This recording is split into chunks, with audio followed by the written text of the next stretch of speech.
কৃষ্ণ বন্ধুরা। দেখো এটারে তো চিনই হইব, এটারে এখানের ভাষায় জনচাক কয়। জনচাক পাকি গেছে, এটার বিচি বাইর করছি পুড়িয়া। আর এখানো শীতল আকাপ্রেঙ্গা মরিচরে ভর্তা করছি, আলুরে সিদ্ধ করছি বাহন ছড়াইয়া। এখন এটারে মাখবো। আর সবাই কিরম আছো, ভালো আছো তো? আমিও ভালো আছি, চললাম।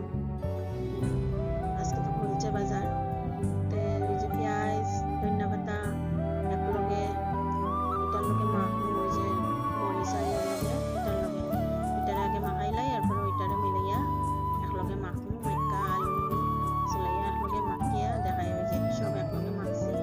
আর ওই যে বিচিটা বাইর করছি, বিচিটা বাইর হইরা এখন এটার মধ্যে ডালবো। এটারেও মিলাইয়া মাখবো। আর মাখাইয়া একটু গরম জল দিব বন্ধুরা, যেটা আলু দইয়া সিদ্ধ করছি, আলুর জলটা দিব। জল দিয়ার পরে মাখাইয়া একদম মাখা মাখা করছি। এটা দিয়ে এক থাল ভাত খাইলি ভাই বন্ধুরা, বিনা তেলের সবজি ভর্তা, সবজি না ভর্তা, এটারে ভর্তা হয়। আর এটার লগে ডাইল, মাখা মাখা চাটনি, আর ডাইল আর ডিম অমলেট। খুব স্বাদ হয় বন্ধুরা, সবাই বানাইয়া খাইয়া দেখো। খালি আলু ভর্তাও তো খাওয়া যায়, কিন্তু এটা বিচি দিয়া বানাইলে বহুত স্বাদ লাগে। আর ওই যে ডাইল বানাইছি, পরে ডিম অমলেট করছি, ভাত করছি, বাস। তোমরা সবাই ভালো আছো তো? যদি ভালো লাগে লাইক কমেন্ট করিও।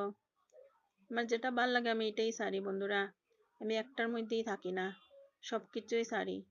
যদি ভালো লাগে লাইক কমেন্ট করিও। Bye bye.